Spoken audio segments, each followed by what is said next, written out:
Muy bien, el día de hoy vamos a hacer un video para el aula de quinto año de secundaria del Colegio Mancho Varona con respecto a lo que es el aparato digestivo.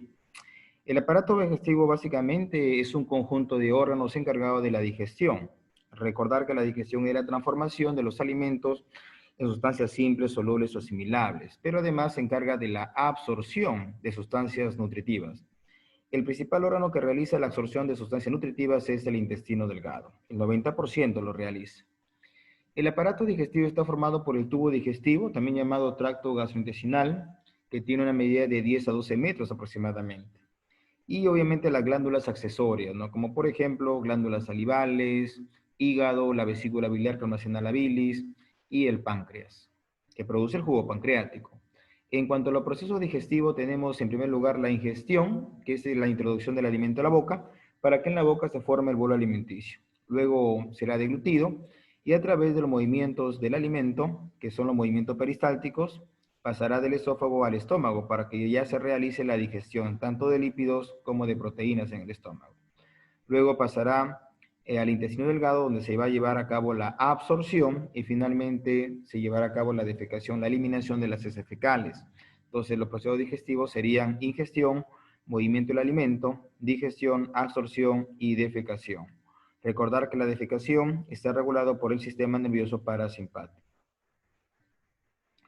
En cuanto a las capas histológicas del tubo digestivo, tenemos que la capa más interna se llama mucosa, ahí está, la moradita, y la mucosa presenta tejido llamado corion y la muscular es mucosa. Además, presenta un epitelio a base desde la boca al cardias, el epitelio es estratificado plano, y del cardias al ano, el epitelio es simple y cilíndrico. En cuanto a la submucosa, que es la capita, vemos acá de color blanco, presenta tejido conectivo y es muy vascularizada. Presenta el famoso plexo de Meissner, que está relacionado con la secreción glandular, o sea, con la secreción de diversas sustancias. La capa muscular, vemos allí, presenta músculo liso, cile, circular interna, longitudinal externa. En la capa muscular se encuentra el plexo de Auerbach, relacionado con los movimientos peristálticos, ¿de acuerdo? O sea, para la motilidad intestinal. Y finalmente la túnica más externa sería la adventicia, que acá está, o serosa, relacionado con el peritoneo visceral. Primer órgano del tubo digestivo sería la boca. Tenemos dos regiones. El vestíbulo es la zona entre los labios y las encías, y la cavidad oral sería ya la cavidad propiamente dicha, pues, ¿no? Vemos ahí que la boca, en la pared anterior encontramos los labios, en la pared posterior, que sería esto, sería el velo del paladar, incluso el istmo de las fauces, que es una comunicación con la bucofaringe, o también llamado orofaringe. En la parte laterales estarían las mejillas, en la parte superior estaría el paladar óseo, ahí está, miren el paladar óseo duro, y en la parte inferior estaría el piso de la boca, que lo representa el músculo miloideo y la lengua. En la boca encontramos los dientes, que son estructuras, mírenme, que tiene una corona, tiene cuello y tiene la raíz. Pues bien, este diente parece un molar para la trituración del alimento y presenta el esmalte. Vemos acá el esmalte que lo produce un tipo de células especiales llamados ameloblastos y se le considera como el tejido más duro del cuerpo. Luego viene la dentina marfil, que lo producen unas células llamadas odontoblastos y se le considera como la parte más abundante del diente. La pulpa dentaria, vemos allí que está formada por vasos y nervios y es la parte viva del diente. Luego tenemos el cemento, formado por unas células llamadas cementocitos, y luego estaremos hablando del ligamento periodontal, o también llamado periodonto. En cuanto a los dientes, el hombre es difidodante a lo largo de su vida. Tiene dos tipos de dentición, la dentición decidual o de leche, que está formado por 20 dientes. En la fórmula odontológica dentaria, siempre lo hacen un cálculo a la mitad, ¿no? Si realizamos un corte sagital, contamos solamente la mitad y luego lo multiplicamos por 2, ¿no? Por ejemplo, incisivos, hay 2 en la parte superior, 2 en la parte inferior. Caninos, 1 arriba, 1 abajo, y molares, 2 arriba, 2 abajo. Si sumamos, suman 10. 10 en la parte derecha por 2 sería 20 dientes. Recordar que la dentición decidual o de leche no tiene los dientes premolares. Luego viene la dentición permanente o definitiva o adulta, que está formada por 32 dientes. La fórmula odontológica dentaria es a la mitad como siempre. Primero en la derecha, incisivos 2 arriba, 2 abajo, caninos 1 arriba, 1 abajo, premolares 2 arriba, 2 abajo, y molares 3 arriba y 3 abajo. Si sumamos son 16 dientes, en la derecha por 2, 32 dientes. Con respecto a la morfología y a la función de los dientes, tenemos los incisivos, acá está, son 8 en total, cortan el alimento. Los caninos son 4 en total, desgarran el alimento. Los premolares son 8 en total, trituran y muelen el alimento. Y los molares son 2 en total, trituran y muelen el alimento. Bueno, la función de los dientes básicamente se basa en la masticación, pero además intervienen en la modulación de la voz. En cuanto a las glándulas salivales que, bueno, desembocan a nivel de la boca, tenemos, por ejemplo, que la unidad anátomo-funcional de las glándulas salivales es el adenómero.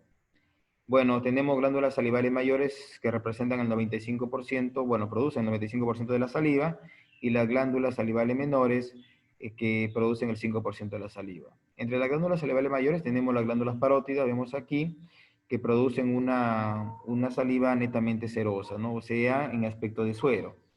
Estas glándulas parótidas presentan un conducto llamado conducto de esteno, acá está el conducto de esteno, mírenme, que desembocan a nivel del segundo molar superior. Ahí está. Se le considera como las glándulas salivales más grandes, ¿de acuerdo? Y producen el 20% de la producción total de la saliva.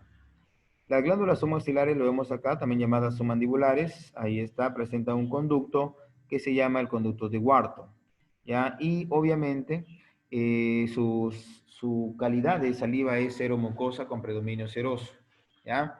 Secretan el 70% de la producción de la saliva total, ¿de acuerdo? Y finalmente las glándulas sublinguales, que son estas, aquí lo vemos, producen una secreción de saliva mucoserosa con predominio mucoso. El conducto de las glándulas sublinguales se llama conducto de Bartolín o de Revinos. Las glándulas sublinguales producen solamente el 5% de la saliva. 20 más 75 más 5 sería 95, por lo tanto el 5% restante lo producen las glándulas salivales menores. Esta saliva básicamente es una solución acuosa hipotónica. La producción en 24 horas es entre 1 litro a litro y medio aproximadamente. Los componentes, la mayor cantidad de la saliva, el 99% es agua y 1% de solutos. Contiene enzimas como la alfa-amilasa, también llamada tialina, que es la que degrada el almidón en la boca. Por eso es que la digestión de los almidones se inicia en la boca, por acción de esta enzima llamada alfa-amilasa o amilasa salival. Lo va a degradar en maltosa y dextrina. También tenemos una enzima llamada lisozima que tiene función antibacterial, ya porque mata bacterias. Tenemos iones, sodio, potasio y bicarbonato, inmunoglobulinas como la inmunoglobulina A que se encuentra en las secreciones, leucocitos, se encuentran 10 a la 9 gérmenes por mililitro, o sea, es el órgano más cochino del cuerpo, tiene un pH ácido de 6 a 7.4 aproximadamente, ¿no? Bueno, ácido y un poco alcalino. Pero bueno, también vamos a hablar también aquí con respecto al sarro sedimento de la saliva, pues, ¿no? Relacionada con la producción del sarro. La boca. Habíamos dicho que las funciones de la boca tienen una función digestiva. Ahí se inicia la digestión, obviamente, de los carbohidratos, ¿de acuerdo? Ahí se da la masticación, que sería una digestión mecánica. Y las enzimas como la alfa-amilasa, que inician la digestión de los carbohidratos. Recuerda que también se encuentra la lipasa lingual, pero no actúa en la boca, porque recién se activa en presencia del ácido clorhídrico para actuar en el estómago, pues, ¿no? En la boca se forma el bolo alimenticio. Es una vía respiratoria accesoria, pero el área que pasa por acá pasa contaminado. Tiene una función defensiva antimicrobiana por la lisozima y origina una voz articulada, pues, ¿no? También se encuentra el sentido del gusto a nivel de su lengua. La faringe es un órgano músculo membranoso impar que tiene 3 porciones, la nasofaringe, orofaringe y laringofaringe. La nasofaringe, bien dicho, tiene función netamente respiratoria, la orofaringe, las dos, digestiva y respiratoria, y la laringofaringe solamente tiene función, obviamente, digestiva, por ahí pasa el bolo alimenticio. Fases de la deglución, ¿no? El acto de pasar el alimento puede ser una fase bucal, por la boca, faringe y esofágica. En este dibujo vamos a ver cómo el alimento de la boca pasa a la faringe, miren, ¿ven? Faringe, y luego ya pasa al esófago, ¿no? Ahí está. Entonces, la deglución comprende de 3 fases, una fase bucal que es voluntaria, en cuanto a la faringe y la esofágica ya es involuntaria, ya no puede regresar el alimento, pues, ¿no? En total dura 5 a 10 segundos, y todo esto está relacionado con un nervio, un par craneal llamado glosofaringio, relacionado con la deglución del alimento. El esófago, vemos acá el esófago, mírenme, está detrás de la tráquea, obviamente, y se extiende de la C6 a T4 hasta T10 y T11. Mide aproximadamente 25 centímetros y tiene 4 porciones y tres estrechamientos. Presenta 4 porciones como la cervical, torácica, diafragmática y una porción abdominal. En cuanto a la histología del esófago, tenemos una capa muscular formada por músculo esquelético y liso. Y también tenemos la denticia y serosa, pues, ¿no? Su función del esófago es transportar el bolo alimenticio hacia el estómago. Cuando hablemos del estómago, ya vamos a decir que el estómago es una región más dilatada del tubo digestivo, con capacidad de 1500 mililitros aproximadamente. Presenta, por ejemplo, el fondo del estómago donde se acumula aire, cuerpo del estómago, acá están las criptas, tenemos el antro pilórico que junto con el conducto pilórico van a formar el píloro. Pues bien, esta estructura que se comunica con el duodeno, la primera porción del intestino delgado, se llama esfínter pilórico. Y entre el esófago y el estómago se encuentra el cardias. Entre el esófago y el estómago se encuentra un ángulo llamado ángulo de His, y en la parte superior obviamente estará el diafragma, pues, ¿no? Muy bien, en cuanto a la pared del estómago, vamos a decir que su mucosa presenta un epitelio simple cilíndrico, pregunta de examen.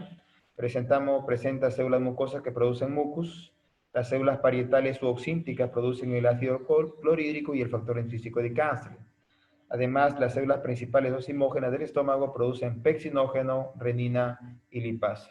La lipasa gástrica, ¿no? Muy bien. Y luego tenemos las células G que producen una hormona llamada gastrina. Y la gastrina es una hormona que estimula la secreción del jugo gástrico y además se relaciona con la motilidad gastrointestinal. En la submucosa encontramos tejido conectivo laxo, en la muscular, fibra longitudinal externa, circular media y oblicuo interna. Y en la serosa, peritoneo, epiplones, que de aquí vamos a ver de qué tipo.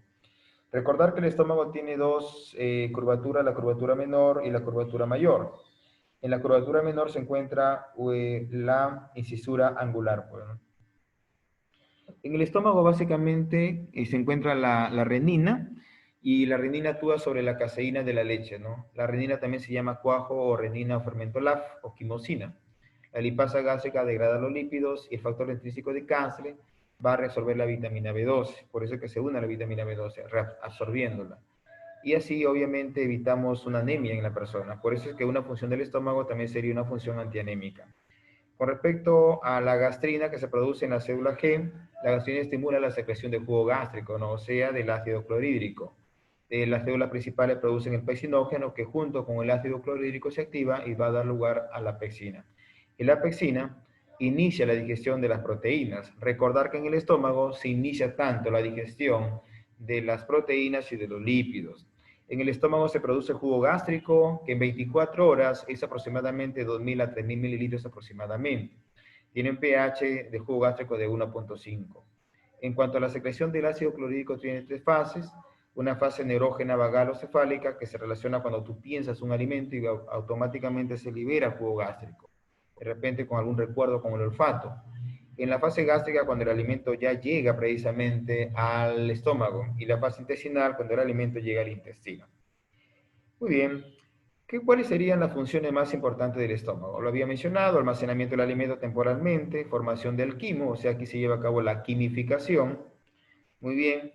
Una digestión mecánica porque va a amasar el alimento, y una digestión química porque ahí se realiza la digestión química tanto de los lípidos y las proteínas.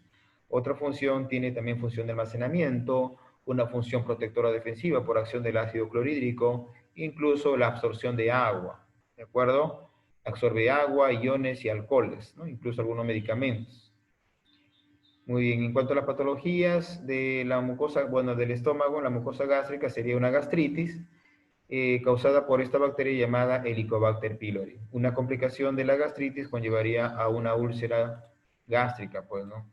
Vemos ahí la úlcera gástrica, mírenme, la úlcera gástrica, que si no se trata a tiempo se podría complicar con, obviamente, con algún tipo de neoplasia, un cáncer de estómago, ¿no? Lo más agresivo posible sería el adenocarcinoma.